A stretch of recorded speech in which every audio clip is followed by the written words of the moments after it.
જય Shri Krishna, good morning, જય સ્વામિનારાયણ. તો જો સવાર ચાલો જો હું અહીંયા નીચે આવી તો મમ્મી ઉપર વહી ગયા છે. જો આપણે રસોઈ કરીને ફ્રી થઈ ગયા છીએ અને રસોઈ પણ બધી બની ગઈ છે ને તો અંદર રૂમમાં જો એસીની સર્વિસ થાય છે, એસી રિપેરિંગ ફાઇનલી એસી રિપેર થઈ ગયું છે અને અહીંયા જો હા જો કામ ચાલુ થઈ ગયું. હા તારે એસીમાં હું કીધું તો એસીનું રિપેરિંગ કામ ચાલુ છે. જય શ્રી કૃષ્ણ, ગુડ મોર્નિંગ, જય સ્વામિનારાયણ. તો જો સવારમાં ફ્રી થઈ ગયા છીએ કામ કરીને અને આજ તો લેટ વ્લોગ ચાલુ કર્યો છે કેમ કે 10:30 થવા આવ્યા છે કે આજ તો પહેલાં સવારમાં છે ને ફટાફટ બધું કામ જ કરી દીધું અને ફોન હાથમાં લીધો જ નહોતો એટલે આજે વ્લોગ ચાલુ જ નથી કર્યો. તો અત્યારે જો ચાલુ કર્યો છે, અત્યારે ફ્રી થઈ ગયા છીએ અને કીર્તન જો રેડી થઈ ગયો છે સ્કૂલે જવા માટે. કા કીર્તન અત્યાર દિનો એને જવાનું હોય 11:30 પોણા 12 પણ એ 10:30નો એ પહેરી લે કપડાં, એટલી એને ઉતાવળ હોય. જો તો આપણે જો અહીંયા રસોઈ પણ ચાલુ કરી દીધી છે. તો જો અહીંયા શાકનું કુકર મુકાઈ ગયું છે, દાળ ઉકળવા મૂકી દીધી છે અને કીર્તનને વહેલું જવાનું હોય એટલે વહેલા હાર ફટાફટ રસોઈ બનાવવી પડે. આરાધ્યા ગઈ છે સ્કૂલે અને મમ્મી જો આજે કામ કરીને નીચે વહી ગયા છે કેમ કે મેં ફોન લીધો નહોતો, કંઈ શૂટિંગ ઓલા વિડીયો લીધો નહોતો એટલે એ નીચે વહી ગયા છે અને નીચે કસ્ટમર પણ દુકાનમાં આવી ગયા છે. તો જો મમ્મીનો ફોન આવી ગયો કે નીચે આવો તો ચાલો આપણે નીચે જવાનું છે અને ગ્રાહક આવ્યા છે તો દુકાનમાં થોડીક વાર જઈ આવવી અને કસ્ટમર આવ્યા છે તો વેપાર કરી આવવી થોડો ઘણો. તો એ રીતનું છે બધું. અને જો અહીંયા રસોઈ પણ બની ગઈ છે વહેલા હાર. મારે કેમ વહેલા હાર બનાવવી પડે રસોઈ કેમ કે ઘરે દુકાન રહી, શોપ રહી એટલે ક્યારે કોણ ગ્રાહક આવે એ નક્કી ન હોય અને ગ્રાહકનો ટાઈમે એવો હોય કે 11, 11:30 એ રીતના ગ્રાહક આવે તો પછી કીર્તનને બધું બખેડાઈ જાય રસોઈ બનાવવાનું. ગ્રાહક હોય એટલે કાંઈ રસોઈ તો બનાવવા પછી આવી ન શકું એટલે વહેલા હાર હું એ માટે રસોઈ બનાવી લઉં કે જો ગ્રાહક આવી ગયા હોય ને આપણે કલાક ખોટી થઈ ગયા હોય ને તો પણ કીર્તનને મોડું ન થાય, પછી એક રોટલી જ બાકી રહે એટલે એને જમીન જવામાં સારું રહે. નકર પછી રસોઈ બનાવવાનું પણ લેટ થઈ જાય કેમ કે બધું વાંધા પડી જાય. કસ્ટમર આવે એટલે એનું કાંઈ નક્કી તો ન હોય ક્યારે જાય ક્યારે નહીં, એટલે જો જાજી ખરીદી હોય તો વાર પણ લાગી જાય. તો એ રીતનું ચાલે છે. તો ચાલો કસ્ટમર આવ્યા છે તો આપણે નીચે જઈ આવી પછી પાછા કન્ટિન્યુ કરીએ. ચાલો જો હું અહીંયા નીચે આવી તો મમ્મી ઉપર વહી ગયા છે. તો વારાફરતી થઈ ગયું છે. તો હું નીચે સિલાઈ કામ કરવા આવી તો મમ્મી ઉપર વહી ગયા. કા મમ્મી? જય શ્રી કૃષ્ણ.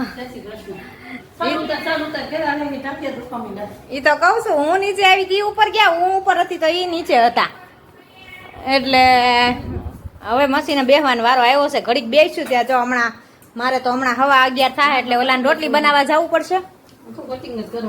હા ગ્રાહક આવ્યા હતા એટલે 2 વાર ચડ ઉતર થઈ. તો તમારે કટિંગ કરવાના છે ને મારે જો આ બધા સીવીને મૂક્યા છે ને એ બધા હંકેલવાના છે આજે. તો હાલો ઘડીક 10 મિનિટ જે ટાઈમ મળે એ હંકેલી લઈએ એટલે એટલું બપોર ઓછું. તો અને આજ છે 11 મમ્મીને. કા મમ્મી? હમણાં ઉપરા ઉપરી વાર રહેવાના આવે. જો આજ તમારે 11 છે, કાલ શનિવાર છે ને, પમદી મારે રવિવાર રહેવાનું થાય પાછો પૂનમનો પડ્યો છે એ એટલે ઉપરા ઉપરી હમણાં રહેવાનું ચાલુ છે. તો એકટાણું હોય એટલે વાંધો ન આવે. રામનવમીનો તો અપ્પા હતો એટલે હાલો ઘડીક બેસી જાય મશીને. જો આપણે રસોઈ કરીને ફ્રી થઈ ગયા છીએ અને રસોઈ પણ બધી બની ગઈ છે ને કીર્તનભાઈ જમીને સ્કૂલે પણ વૈયા ગયા છે અને આરાધ્યાને જો આવવાને 5 જ મિનિટની વાર છે તો આરાધ્યાને તેડવા ગયા છે. તો આરાધ્યા પણ આવતી દિશે તો આવે એટલે બધા હમણાં જમવા બેસી જઈશું. અને મમ્મીને છે આજે 11 તો 11નું ફરાળ બનાવ્યું છે, મોરૈયો વઘાર્યો છે. તો અમે બનાવ્યું છે જો આખા રીંગણા બટેટાનું શાક અને કેરીની કટકી અને દાળ ભાત ને રોટલી. તો આવી જાઓ બધા જમવા માટે, જેને રીંગણનું શાક ભાવતું હોય અને કેરીની કટકી જેને ભાવતી હોય આવી જાઓ. તો એ રીતનું બધું છે જમવામાં મેનુમાં. તો હવે જમવા બેસવાનું છે. આરાધી આવી જાય એટલે હવે બેસી જાય. મમ્મી છે નીચે. સવારમાં તો કસ્ટમર આવી ગયા હતા તો દુકાનમાં હતા એટલે સવારમાં તો ટાઈમ ઓછો હોય કેમ કે રસોઈને બધું વહેલું બનાવવાનું હોય, છોકરાઓને સ્કૂલે જવાનું હોય. એટલે હવે 10 દિવસ છે છોકરાઓને સ્કૂલે, પછી પડી જશે વેકેશન. અને વેકેશન 1 તારીખે 5મા મહિનાની લગભગ 1 તારીખે અમારે ફંક્શન છે છોકરાઓનું તો એ વિડીયો પણ તમને જરૂર બતાવશું, લેવાશે એટલો. અને અમારા વિડીયો ગમતા હોય તો લાઈક કરો, શેર કરો ને સબસ્ક્રાઈબ કરો. તો જો અત્યારમાં 12 વાગ્યામાં જમવાનું હોય અમારે વહેલું. અમારે પહેલેથી ગામડાની સિસ્ટમ છે, અમારે જમવાનો ટાઈમ વહેલો જ હોય, એટલે રાતે પણ વહેલો હોય ને અત્યારે પણ વહેલો હોય. એ રીતે એટલે કન્ટિન્યુ ચાલ્યા રાખે બધું. તો જો આરાધી આવે એટલે જમવા બેસી જાય અને પછી ઘડીક સૂઈ જઈશું, એટલે પછી પાછા કન્ટિન્યુ કરશું. ચાલો તો જો આપણે કામ કરીને ઉપર આવી ગયા. હવે જો વાગવામાં થયા છે 6:30 અને હજી કીર્તનને હેર કટ કરાવવાના બાકી છે. જો આજે ફાઇનલી વારો આવે તો થશે, નકર હવે કાલ તો શનિવાર થશે. તો હવે જોઈએ હવે આજ વારો આવે છે કે નથી આવતો. તો સવારમાં તો ટ્રાફિક હતું, તો અત્યારે જોઈએ હવે શું થાય છે. અને એસીની સર્વિસવાળાને તો અઠવાડિયાથી કીધું છે, પણ એસી સર્વિસવાળા પણ આવતા નથી, કેમ કે એ લોકોને અત્યારે સિઝન હોય તો એસીની સર્વિસ કરવા માટે આવતા નથી. તો હવે જાતે કરવી પડશે એવું લાગે છે. તો એ રીતને છે બધું. તો અહીંયા જો મારે અહીંયા પણ એસીની સર્વિસ કરવાની છે. અને આજ તો કીર્તન જો રાયડું નાખતો હતો કે આ એસી નથી ચાલુ થતું ને પાણી નીકળે છે, તો જો નહીં ચાલુ થાય ને તો આજ તો કે હું હોવાનો જ નથી રૂમમાં, એવી ધમકી મારીને ગયો છે. તો હવે જોઈએ હવે ફાઇનલી આ થઈ જાય છે કે નથી થતું એસી આજ સાંજ સુધીમાં. અને નકર પછી બાએ કીધું છે કે હું તને ધાબે હોવા લઈને જઈશ. તો જોઈએ હવે શું થાય છે. જો કીર્તન ધાબે હોવા જાય છે કે એસી સર્વિસ થાય છે, હવે બેમાંથી એક પ્રશ્ન થાય, જે થાય છે એ. તો એ રીતને છે. તો ચાલો આપણે જો નીચે સંચાનું કામ પતાવીને વહી આવ્યા, કેમ કે સંચામાં તે મોટર ખરાબ થઈ ગઈ છે, તો હમણાં સરખું આવતું જ નથી. તો મશીને બેહાવામાં વારો જ નથી આવતો. થોડીક વાર બેસી ત્યાં મશીન સરખું હાલે નહીં એટલે થઈ જવું પડે ઊભું. તો આરાધ્યા તો વહી ગઈ છે રમવા માટે. તો ચાલો આપણે હવે રસોઈ બનાવવાની તૈયારી કરશું. શું રસોઈ બનાવશું એ વિચારી લઈએ પહેલાં, પછી કન્ટિન્યુ કરી. તો અંદર રૂમમાં જો એસીની સર્વિસ થાય છે, એસી રિપેરિંગ કરવાવાળા આવી ગયા છે ભાઈ. તો અંદર એસી સર્વિસ થાય છે અને આપણે જો અહીંયા ફ્રી થઈને બેસી ગયા છીએ, કેમ કે ઉંદરડો અમારે અંદર હોલમાંથી ગરી ગયો હતો એસીમાં. તો એટલું ઓલું કર્યું છે ને, અંદર નોઝર બજર વાયર બાયર તોડી નાખ્યા છે અને એ રીતનું બધું કર્યું છે. તો અંદર કેટલો કચરો નીકળ્યો છે અને એસીની સાફ સફાઈ કરતાં બહુ વાર લાગી છે, કેમ કે અંદર વધારે છે એટલે. તો હવે અંદરનું રિપેરિંગ થઈ જાય, નીચેનું પછી ઉપરનું કરવાનું છે. તો ચાલો આગળ હું તમને બતાવું કેવું કર્યું છે એ. ફાઇનલી એસી રિપેર થઈ ગયું છે. અને અહીંયા જો હા ઠંડો ઠંડો પવન ખાવો હોય પછી આ બધું ઢહળ. પેલા તું પગ લૂસીને ઉપર જાજે હો ભાઈ, નકર ઉપર છે ઠેઠ સીડી રૂમેથી પગલા કરીશ. તાંથી લૂસી નાખ પગ લૂસણીયા અને પછી ઉપર ચડ. તો અહીંયા તો જો કામ થઈ ગયું છે એસીનું રિપેરિંગ કામ, અને હવે ઉપરનું કરવા ગયા છે. અને અહીંયા આપણે હાલો સાફસૂફ કરવાની છે આ રૂમની બધે. જો એસી સાફ કર્યું, ઉપર ધોયું, એટલે આ કચરો જો હા આ ઉંદડાએ કરી હતી ને બધી પાયપ તોડી હતી ને, એટલે આ બધો એટલો કચરો નીકળે, નકર નીકળે નહીં આ કચરો. કારા ત્યાં હા તૂટેલી જોઈ મેં. તો હાલો હવે આ રૂમની સાફ સફાઈ કરશું ને. હે હા એ તો કહો જે આ રૂમની કરશું ને. હવે અમારા રૂમમાં ગયા છે, હવે ત્યાં કેવું ભરાઈ રહેશે હવે કેમ ખબર.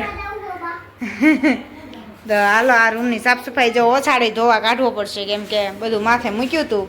તો હવે ઓછાડે કાઢશું અને આ બધા રૂમની સાફ સફાઈ કરશું. હા હવે તને એસીમાં હુવા મળશે ને. આજ લોહી પી ગયો તો ને, આજ એસી ચાલુ કરાવજો, નકર હું રૂમમાં નહીં હું. એટલે હવે ચાલુ કર રાખ, ઘડીક રાખ તમ તારે ચાલુ. આપણે કામ કરીશ એસી ચાલુ. હવે ઠંડો પવન ખાતા જઈને કામ કરતા જાય. કા મમ્મી કે હા ચાલુ કર્યું થઈ ગયું ચાલુ. આમ તો ચાલુ જ હતું, પણ આ ઉંદરડાએ કરી હતી ને તેદુનું પાણી નીકળતું હતું એટલે કાંઈ ચાલુ થતું નહોતું. તો હવે આજે કીર્તનની ફરમાઈશ પૂરી થઈ ગઈ આજે એસી રૂમમાં હોવાની. આજે ઉપર ઓલામાં ત્યાં ભીનું છે ને, હાવણી નહીં ફરે. ખમો આવું વાડામાં લેતી આવું છું. હાલો હા જો કામ ચાલુ થઈ ગયું. હા તારે એસીમાં હું ઊંધું તો અમારે પડશે ને. તમને બે બંધ લગાડી દીધા. હા આવું મેં પહેલી વાર જોયું હો, એસી ચાલુ ને અહીંયા કામે ચાલુ. એસી ચાલુ ને કામે ચાલુ ન હવે એસી ચાલુ થયું છે તો હવે આમ ગરમી હું કામ ખાઈ લઉં એસી ચાલુ રાખી દે જો આ બધું દિવાલ આવડ દોડી નાખી બધી સાફ થઈ જાય ને આવડ બધું ધોયું છે જો રેલા રગેડા ઉતર્યા છે ધૂળના એસી ના ઠંડી કેવી વાવા મળી હે મને ઠંડી બધે જો કામે લાગી ગયું. ઠંડી વાવા મળી આ જ્યાં ઠંડી વાવા મળી લ્યો. પદમાં એસી તો અહીંયા સ્ટેટી હટાવી લીધી અને આ ઓછાને બધું બદલવું પડશે હવે. ઈ બધું બદલવાનું જ છે પેલા દિવાલે પોત આપી જાય ચોખ્ખું થઈ જાય બધું સાફ આઈ ઓછું તો જીવું તો મને ઠંડી વાય હજી આ ઉપર કેવું બધું બગાડે છે કેમ ખબર ભાઈ ન્યાય બધું ધોવાનું જ છે, ધોવે જ છે બધું. ઈ તો કહું છું હજી ઉપર હું હાલું યા તો વધારે પાણી જાવે ન્યા તો વધારે થાય, મોટો રૂમ છે ને. થાળી છે ને યા સેટી નથી ને અથડું વધારે પાણી જાવે નીચે વધારે પાણી જાહે આમ બતાવશું પછી એને હજી હાવ નાનો એવો થયો છે આજ કે જાજે હા, જાજો વિડીયો નથી લેવાનો. જો અહીંયા કામે ચાલુ થઈ ગયું છે. તો અહીંયા એસીનું રિપેરિંગ કામ ચાલુ છે.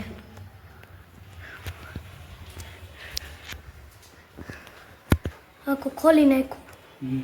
કોલિંગ સર્વિસ કરવાની.